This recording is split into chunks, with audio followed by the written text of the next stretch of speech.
was looking at Madeleine's bed, which is here, and it was dark, and I was looking and I was thinking, is that Madeleine or is that the bedding? And I couldn't quite make her out. And it sounds really stupid now, but at the time I was thinking I didn't want to put the light on because I didn't want to wake them. And literally as I went back in, the curtains of the bedroom, which were drawn, but closed. Whoosh.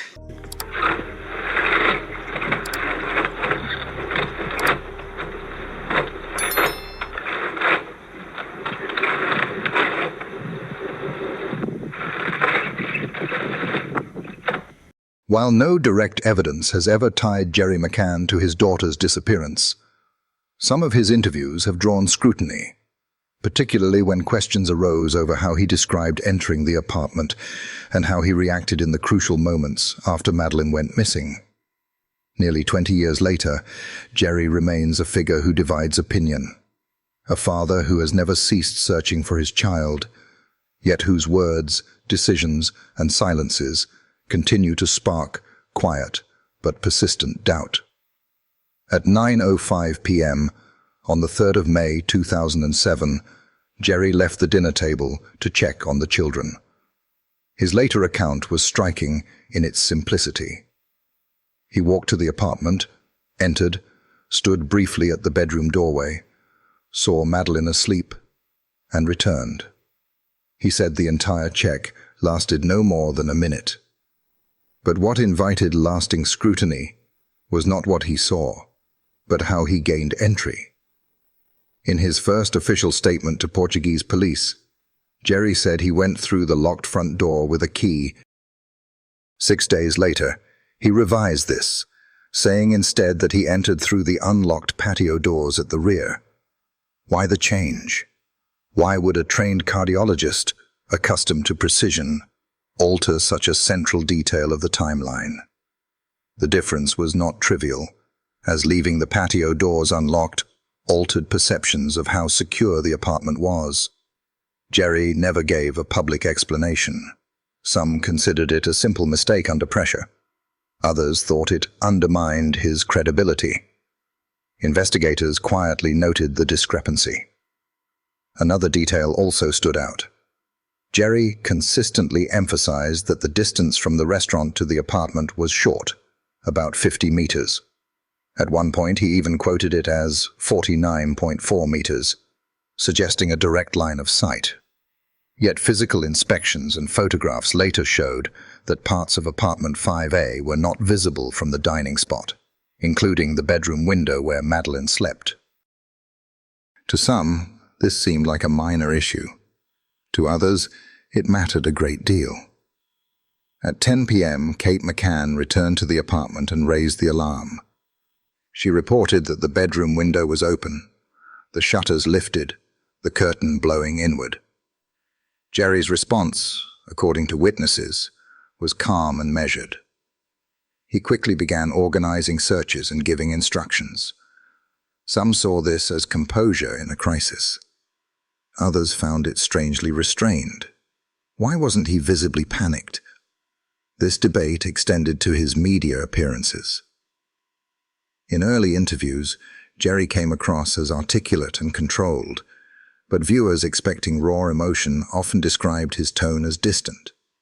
Analysts noted his tendency to use formal, detached language, referring to Madeleine as the child, or to events as the situation, rather than personal terms.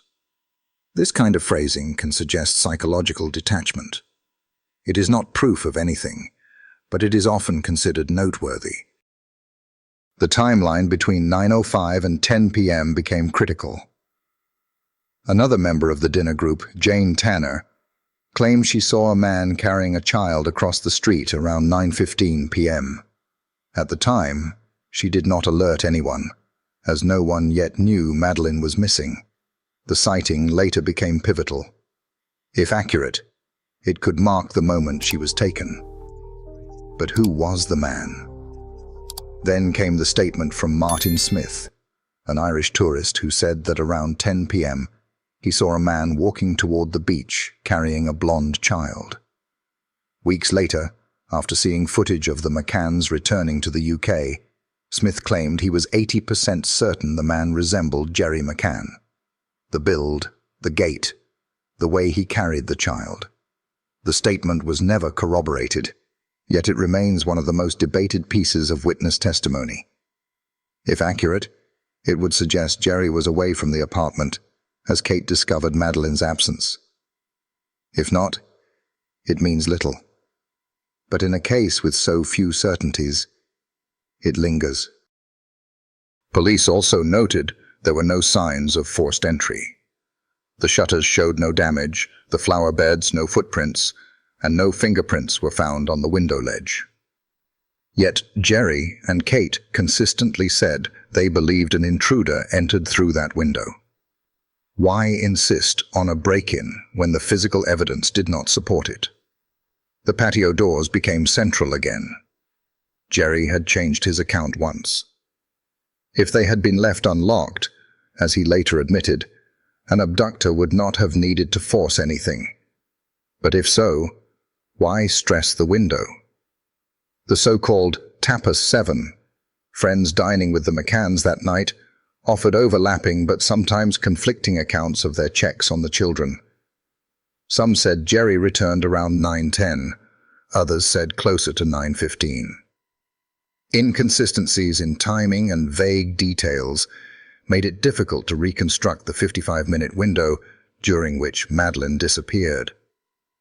None of this amounted to proof of wrongdoing. But the timeline, examined repeatedly, has never fully aligned. Gerry has always maintained his innocence. Yet in true crime, innocence is not only a matter of evidence but of perception, and perception is shaped by tone, timing, and contradictions. Gerry's demeanor remained constant, controlled, precise, measured. For some, that was the strength of a man holding himself together in the face of the unimaginable. For others, it seemed oddly detached. In those early days, Gerry addressed the world with firm determination. "We will not rest until we find Madeleine and bring her home," he said. The statement made headlines, but some felt his calmness was out of step with the moment. From the outset, he led public communication. Kate often appeared visibly shaken and silent, while Gerry answered questions, appealed to the public, and controlled the narrative.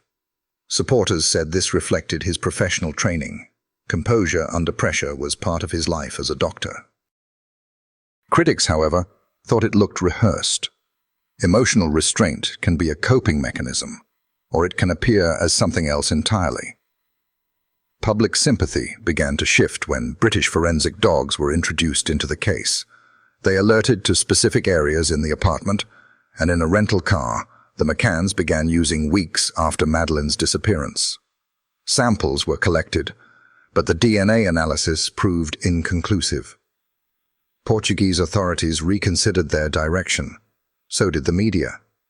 In interviews, Gerry dismissed the findings, questioning the reliability of the dogs, the forensic process, and the motives behind leaks.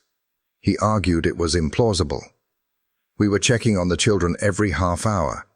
If something had happened, how could we have hidden it, left no trace, and returned as though nothing was wrong?"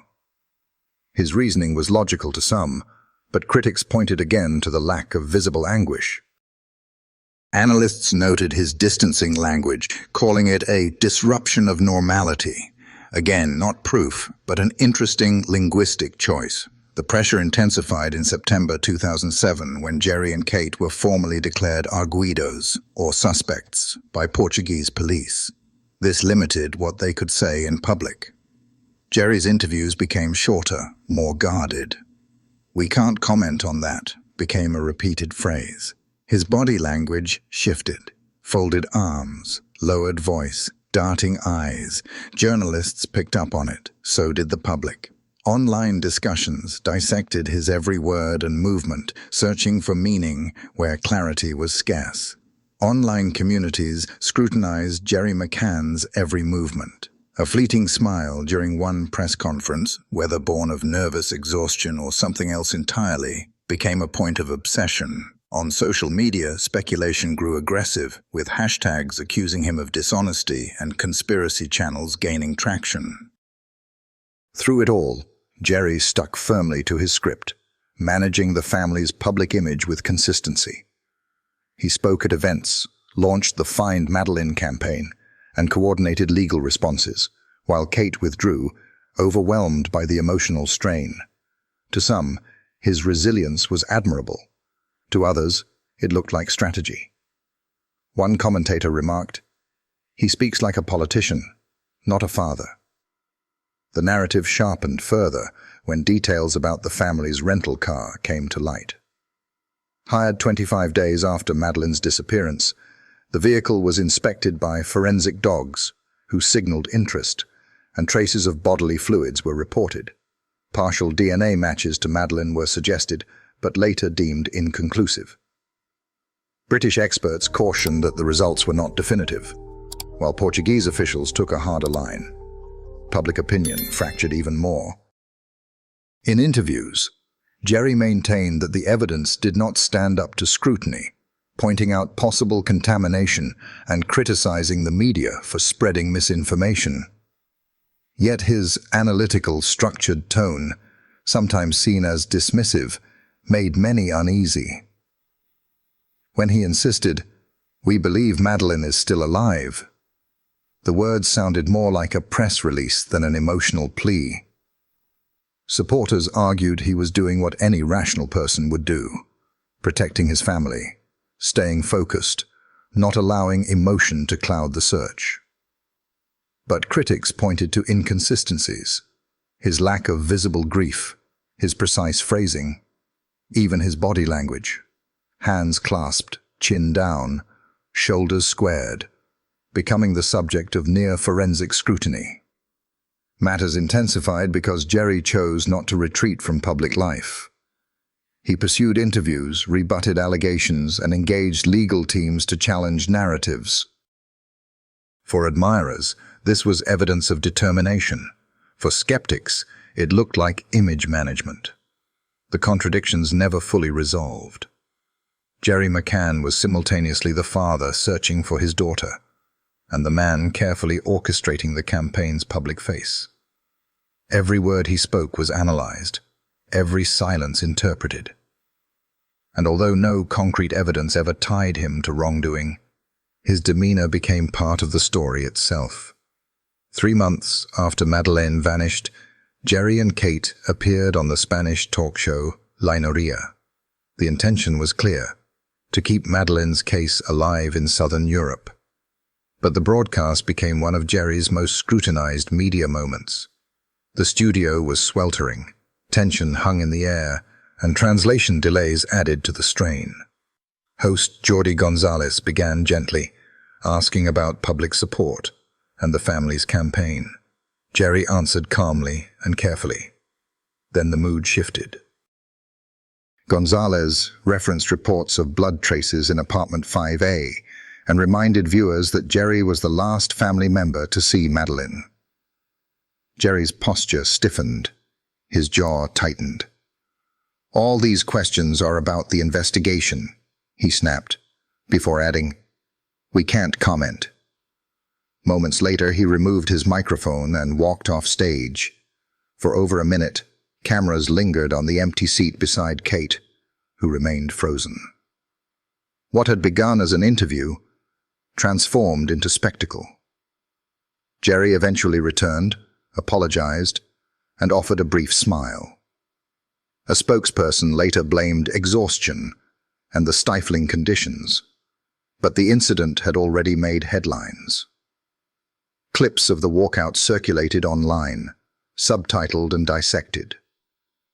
Viewers noted not just the departure, but the polished nature of his apology, which many felt seemed more like damage control than genuine remorse. His statement, "We can't comment," was legally justified, as Portuguese restrictions limited what suspects could say, but to many it did not feel sufficient. Until that point, Gerry had projected stoic control. This was different, sharp, reactive, emotional, but not in a way that inspired sympathy. He did not break down or plead. He walked away. Comment threads lit up with questions. Why leave if you have nothing to hide? Others asked. Why a grieving parent would retreat from a chance to keep public attention alive, especially in a country where sympathy remained strong. The body language told its own story. Gerry had faced journalists many times without faltering. But here, one reference to forensic evidence prompted a visible reaction. He did not rebut, he did not redirect, he exited. In true crime, silence or refusal is rarely taken at face value. It gets interpreted. And here, the public needed only a moment. Lainoria provided one. Some defended Gerry, pointing out the legal boundaries and the emotional toll of revisiting painful details in a foreign studio. But skepticism persisted. To this day, the Lainoria interview remains a defining media moment, remembered less for words than for its abrupt end. It did not unravel the McCann's narrative, but it cracked the surface of Gerry's carefully constructed image. And in a case where perception has often mattered as much as proof, that crack became impossible to ignore. In January 2008, with suspicion at its peak, Gerry and Kate granted an interview to Vanity Fair. Still official suspects under Portuguese law, though adamantly denying any involvement, the couple sought to reframe the narrative. I made a decision that we had to promote Madeleine to keep her in the public eye, Gerry said. To some, the phrasing sounded strategic, almost corporate.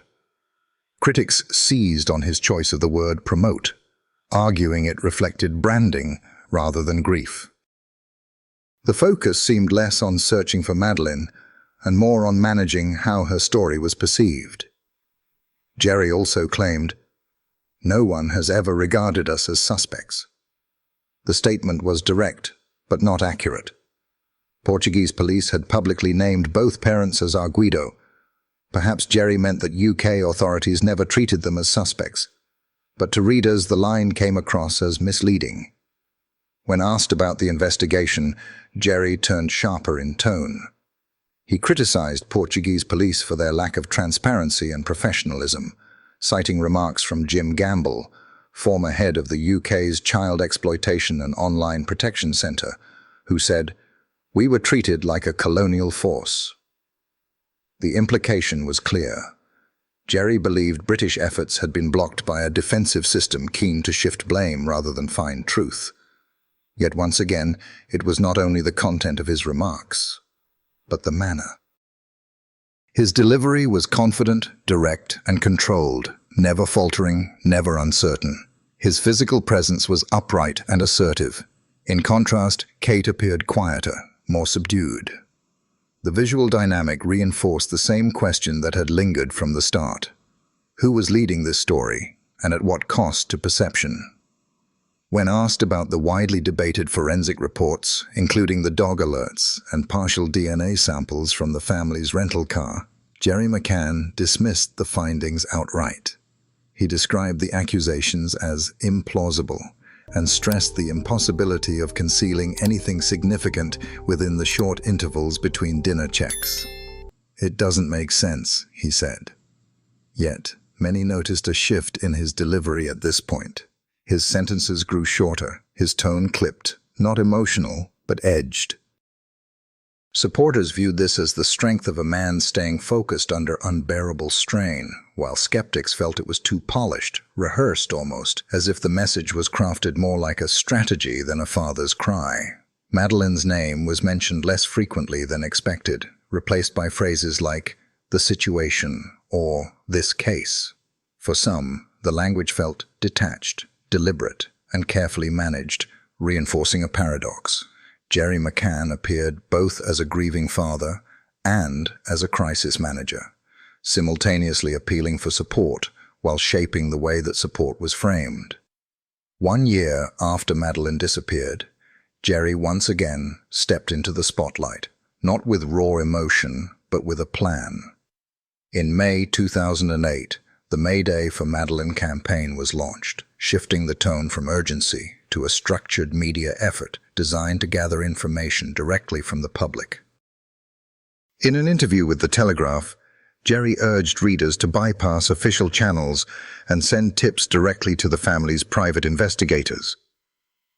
"If you've given information to the police, Crime Stoppers, or Portuguese authorities, send it to us as well," he said. On the surface, this seemed like a desperate father refusing to give up. Yet to others, it implied a lack of trust in official investigations and a desire to redirect control. Posters, a website, and a dedicated hotline followed, clear, polished, professional. But this approach unsettled some. Why sidestep law enforcement? Why encourage duplicate reporting rather than rely on official systems? Gerry argued that important leads might have been lost amid bureaucratic delays. "There's been so much noise," he explained, suggesting he was trying to cut through the confusion. To critics, however, this looked like information management, an attempt to control not just the flow of tips, but which ones reached investigators. While there was no evidence to support such claims, speculation thrived in the vacuum left by uncertainty. Even in his reassurances, Gerry's wording was carefully measured.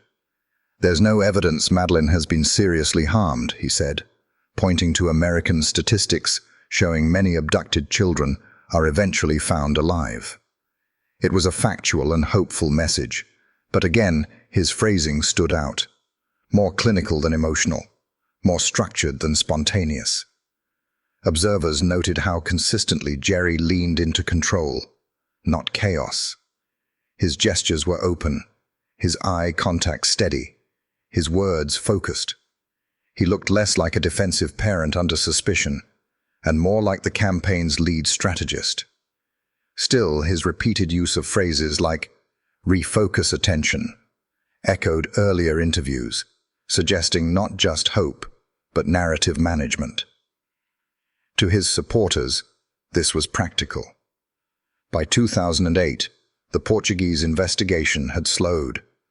Leads had dried up, and the official inquiry seemed stuck. If the police could not move forward, who else could? But skeptics asked a different set of questions. Why avoid full collaboration with law enforcement? Why funnel public trust into a private channel? Was it desperation or something more deliberate? Gerry insisted the campaign was not about defiance, but about action. Whatever people think of the situation, Madeleine is a completely innocent child, and we need to find her if everyone pulls together. The words resonated, offering a rare glimpse of raw urgency, though soon enough the tone returned to form, measured, structured, polished. The campaign reignited global attention, but it also cemented Gerry's role as not just a father, but a strategist, a spokesman, and, in the eyes of some, a gatekeeper in a case as defined by narrative as it was by evidence. 10 years later, in a commemorative BBC interview, Gerry spoke more quietly, more reflectively. Gone were the campaign banners and polished press briefings. "There's an ongoing, constant pain from Madeleine's absence," he said, describing how he and Kate had raised their twins, Sean and Amelie, under the heavy shadow of their sister's disappearance. For a brief moment, the polished figure seemed to give way to something raw. Yet the message remained consistent. "We still believe there's a chance Madeleine is alive." His tone was deliberate, his gaze steady, his words hopeful. But some viewers again questioned whether his composure reflected strength or something more guarded. Social media reactions revealed the divide. Sympathy from many, but persistent skepticism from others, who returned to old concerns about early inconsistencies. Why had his account of how he entered the apartment changed? Why had the timeline shifted between statements? After a decade, the questions had not faded. If anything, they had grown sharper. In another reflective moment, Gerry appeared on BBC Radio 4's Pearl, Two Fathers, Two Daughters. This time, the tone was deeply personal. Inspired by a medieval poem about a father mourning his child, Gerry spoke openly about his own experience. "I saw this as an opportunity to talk about the special bond between a father and daughter," he explained, hoping it might help other men who faced similar losses. His voice, usually deliberate and composed, trembled at times. He admitted, "There are times I felt abandoned by God." For many listeners, this was the closest glimpse yet into Gerry McCann's private world, stripped of strategy and media management. And yet, even here, the enduring paradox remained. Every word he spoke was weighed not only as personal truth, but as another layer in one of the most scrutinized narratives of modern times. It was, by most accounts, the most vulnerable Gerry McCann had ever sounded in public. The contrast was striking. For years, he had maintained a polished front, relying on structured statements, carefully chosen words, and an almost clinical focus on facts. This time, for the first time, he openly acknowledged doubt, fatigue, and spiritual struggle. "I am absolutely resolved to carry on looking for Madeleine," he said. Yet the tone was no longer one of media discipline. It felt confessional. Listeners praised the honesty, describing it as heartbreaking, a long overdue glimpse of genuine emotion. It felt unmistakably human. But not everyone was convinced. Online discussions quickly revived skepticism, with some suggesting that Gerry's shift from polished spokesperson to vulnerable father felt calculated. "He's had years to perfect how to sound authentic," one critic wrote. Others noted that this openness came at a time when public attention to the case had waned. Was the interview evidence of real spiritual turmoil, or a recalibrated effort to regain empathy? Detractors pointed back to earlier moments: his tightly controlled responses in 2007 and 2008, the abrupt walkout from a Spanish talk show, and his denial of being officially classified as a suspect. These did not align neatly with the broken father presented on radio. To some, it seemed like emotional timing rather than emotional truth. Still, nobody could say with certainty what was real and what was performance, and in the absence of resolution, every word Gerry uttered, whether whispered or sharp, remained open to interpretation. His appearance on Pearl did not solve the case, but it reminded the public of its enduring emotional weight and reignited a central question: how much of Gerry McCann do we truly know? In July 2024, Gerry returned to the public stage in ITV's tabloids on trial, not to present new evidence or plead emotionally, but to directly challenge the press. Alongside Kate, he examined how sensationalist reporting had influenced, and in his words, distorted, the search for their daughter. His delivery was firm and precise, restrained yet infused with long-suppressed resentment. "The press intrusion added to our pain," he said, criticizing how speculative headlines and leaked investigation details harmed their search for Madeleine. The statement was calm, deliberate, each word carefully measured. He singled out outlets such as The Sun and News of the World for publishing damaging stories and suggesting parental guilt. "It was a violation of our privacy," he added, noting that they had fought for justice, including a 2023 settlement over illegal information gathering. The program was, for some, a form of vindication. It portrayed Gerry and Kate as secondary victims of a relentless tabloid culture that thrived on ambiguity and grief. Supporters praised Gerry's composure, with one viewer writing, "Finally, someone is holding the media accountable." But not all were persuaded. Critics pointed out that the documentary gave Gerry a platform not to answer unresolved questions about inconsistencies or Madeleine's fate, but to reposition himself as a victim of media distortion. "He's been accused for years of managing the narrative," one user wrote. "Now he's reframing himself as the victim of that very narrative." While tabloids on trial effectively highlighted media failings, it avoided deeper scrutiny of the family's earlier statements, contradictions, and the mystery that remains unresolved. When Gerry declared, "We've never stopped looking for Madeleine," the words were powerful yet familiar, echoes of similar statements in 2008, 2011, 2017, and beyond. Repetition, for some, reinforced conviction, but for others, it felt rehearsed, almost choreographed.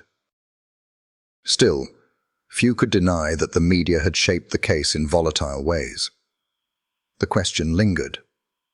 Was Gerry's focus on accountability an act of justice, or a way of deflecting attention from unanswered doubts? The scrutiny intensified once more over inconsistencies in his own testimony. On 4th of May 2007, Gerry told police he had entered the family's holiday apartment through the front door using a key.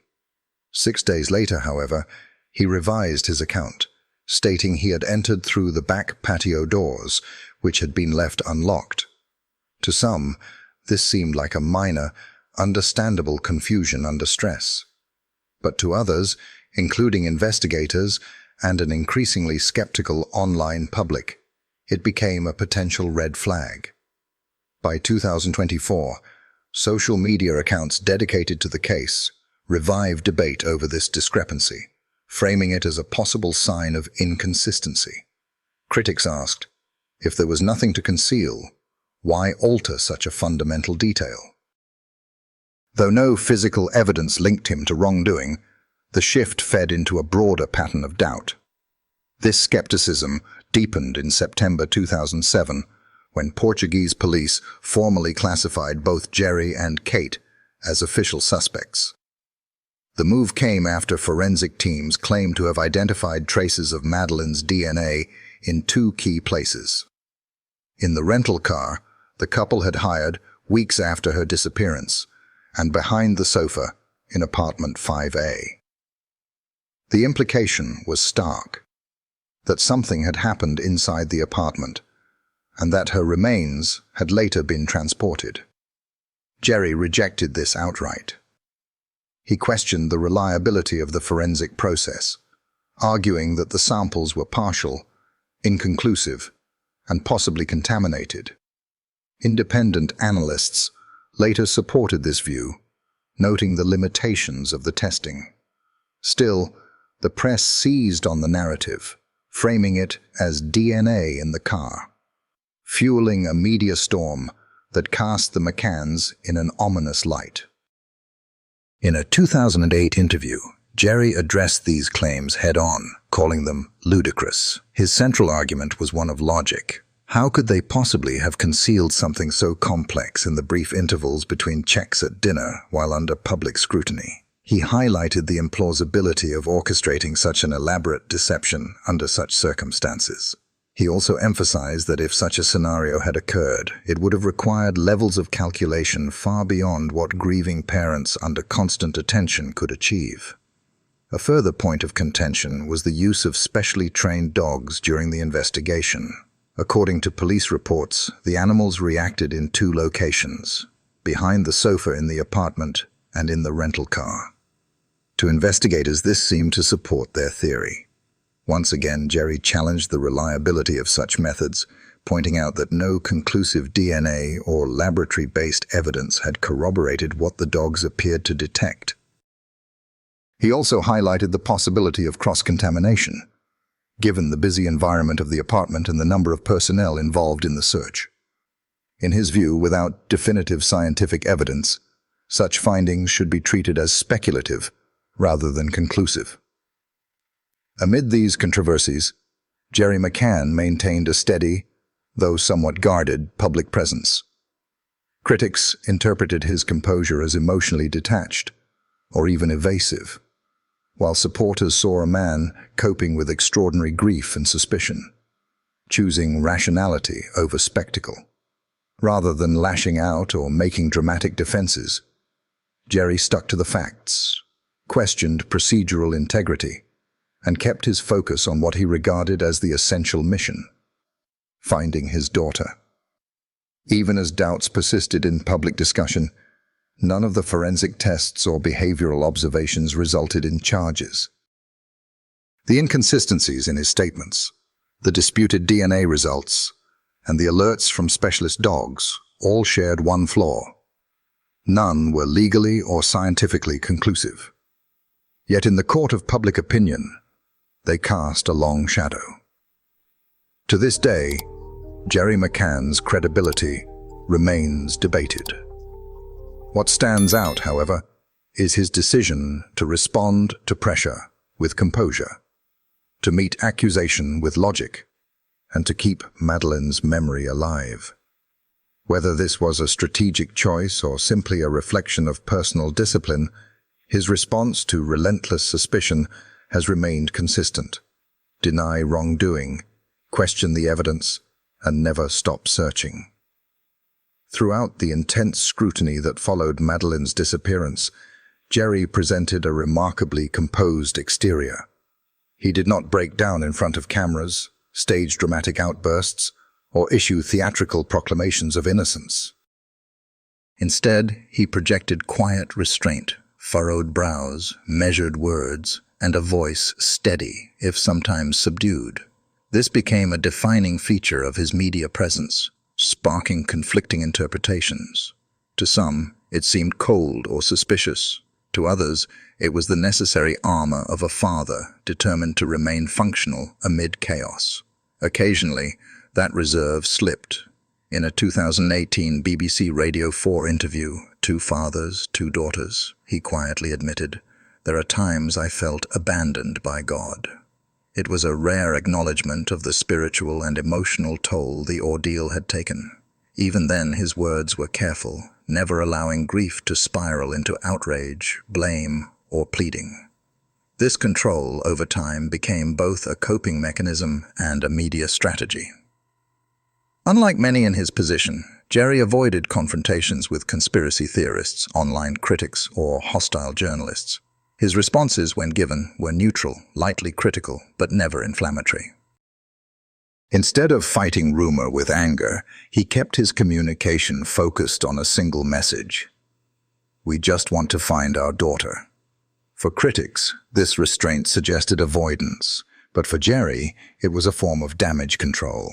He seemed to recognize that in a media environment fueled by sensationalism and polarized judgments, silence was often more powerful than counterattack. His refusal to respond in kind did not signify weakness, but discipline. When he did speak, his arguments were grounded in reason rather than emotion. Faced with speculation that he or Kate might have harmed Madeleine, he countered not with indignation, but logic. How could they possibly have hidden their daughter in the short minutes between apartment checks? And how could they have moved her later in a rental car, while under intense police and media scrutiny? To him, the scenario simply did not make sense. His calm tone belied a deeper resilience. He was not only a father enduring loss, but a man carrying the added burden of being mistrusted and misrepresented. It was, as he once described, a different kind of grief, the grief of being seen as both victim and suspect. Many who initially prayed for Madeleine eventually turned their doubts toward her father. Yet Gerry did not lash out or collapse under the weight of public suspicion. He chose a quieter, lonelier path, deliberate, focused, and unwavering. His mantra, repeated over the years, became clear: "We have never stopped looking for Madeleine, and we will not rest until there are answers." These were not slogans for the cameras, but reminders to himself, his family, and the world that amid the noise, A child was still missing. That was what truly mattered. As time passed, Gerry's media appearances grew fewer, but whenever he did speak, his message was consistent. He avoided direct engagement with allegations and instead redirected conversations towards perseverance and hope. Above, he did not use press conferences to criticize investigators or react to online theories. His public presence was careful, selective, and always centered on Madeleine. His image was shaped as much by what he chose not to say as by what he did say. He refused to let grief consume him in public, refused to let suspicion define him, and refused to allow the media to shift focus away from the fundamental fact that a child had disappeared and remained unfound. In a world addicted to outrage and quick judgment, Gerry's quiet resistance was striking. He did not seek to win public opinion or demand sympathy. He simply continued, meeting suspicion with reason, hostility with silence, and holding on to hope when many would have let it go. After such a devastating loss, some collapse and others retreat, but a rare few rise and fight with unrelenting determination. Just 12 days after Madeleine vanished on the 3rd of May 2007, Gerry and Kate launched the official Find Madeleine Fund. On the 15th of May 2007, they set out to leave no stone unturned. The fund's very name was a vow not to yield to uncertainty, but to pursue every possible lead, resource, and idea in the search. Its swift creation reflected urgency and resolve. Rather than wait for official agencies to act, the McCanns built their own infrastructure of hope and persistence. At a time of high public support and intense media interest, the fund became a vehicle not only for financial support, but also for strategy. Its purpose was clear: to sustain legal, investigative, and media efforts dedicated to finding Madeleine and pursuing justice. Gerry and Kate jointly oversaw operations and managed donations carefully, mindful of the scrutiny surrounding every decision. Funds came from a variety of sources: donations from supporters around the world, settlements from successful legal actions against newspapers, and later revenue from Kate's deeply personal book, Madeleine, published on the 12th of May 2011, her daughter's 8th birthday. Though written by Kate, Gerry supported its purpose and promotion. The book was not simply a memoir, but a raw, honest account of life since their daughter's disappearance, and a financial lifeline to keep the search alive. All proceeds went directly to the fund, ensuring the mission continued even when official resources ran low. Beyond finances, the book brought renewed global attention to the case and gave the public another way to engage with their story. Gerry also took on the role of communicator-in-chief, ensuring that Madeleine's name stayed in public conversation. Over the years, he gave key interviews, emphasizing the importance of keeping Madeleine visible. In a 2008 Vanity Fair interview, he underscored this point. In BBC appearances in 2010 and 2017, he reflected on the pain of living without answers, while stressing the search was far from over. In 2024, during ITV's Tabloids on Trial, he turned attention towards the damage caused by sensationalist media, but again reiterated his commitment to the mission. His words often became rallying cries. "We have never stopped looking for Madeleine. She is still missed, still loved. Why remain so committed?" Because for Gerry, and for Kate, the mission was not abstract. It was about their daughter. Over time, the fund also grew beyond its original scope. It became a source of support for other families facing similar heartbreak, offering both emotional solidarity and practical advice. The McCanns shared what they had learned, creating an informal network of resilience and advocacy. In this way, the fund evolved into more than a family campaign. It became a symbol of hope for countless others, while always keeping its focus on Madeleine. The case began to influence discussions about investigative protocols, media responsibility, and parental rights. Gerry and Kate's ordeal sparked debates in Parliament, encouraged reforms in police coordination, and prompted serious reflection within the British press. Through their persistence, they compelled institutions to ask more difficult questions about how such cases are managed and how families are treated in their aftermath. By the 2020s, with official investigations stalled and public attention drifting elsewhere, many might have chosen to retreat. Gerry did not. Though his media appearances became less frequent, his resolve never wavered. Instead of television studios, he and Kate turned to digital platforms, particularly the Find Madeleine website, where updates became more than progress reports. They were expressions of spiritual endurance. In 2024, a message signed by both parents read, "Madeleine is still missing, still very much missed. The police investigation continues, and we await a breakthrough." And in 2025, during renewed searches near Atalaya, close to where suspect Christian Bruckner once lived, Gerry declined all media interviews.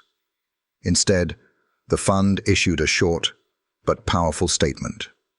"We remain committed to turning over every stone." His voice was present even in silence, his focus unchanged. What stands out in Gerry's approach is his emotional discipline. He never resorted to dramatic gestures or emotional appeals. He did not exploit grief or beg for sympathy. He acted consistently, with intention and restraint.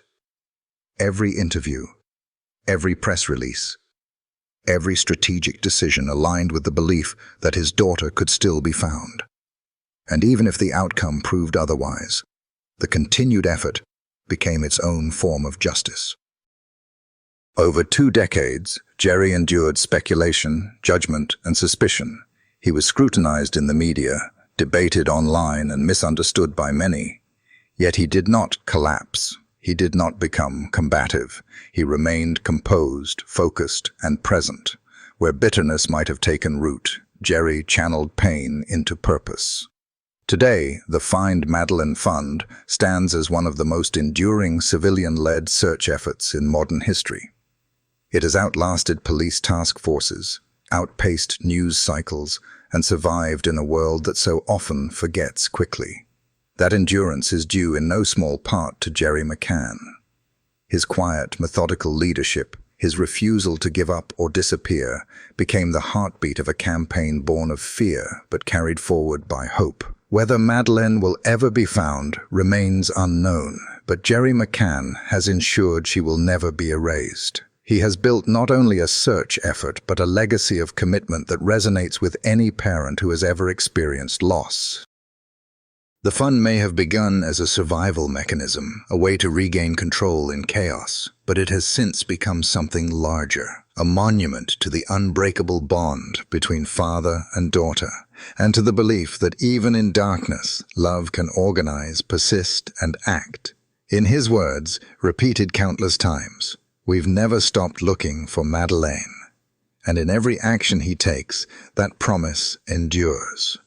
By the early 2020s, 13 years had passed since Madeleine McCann disappeared from apartment 5A in Praia da Luz. The world had changed, and so had the investigation.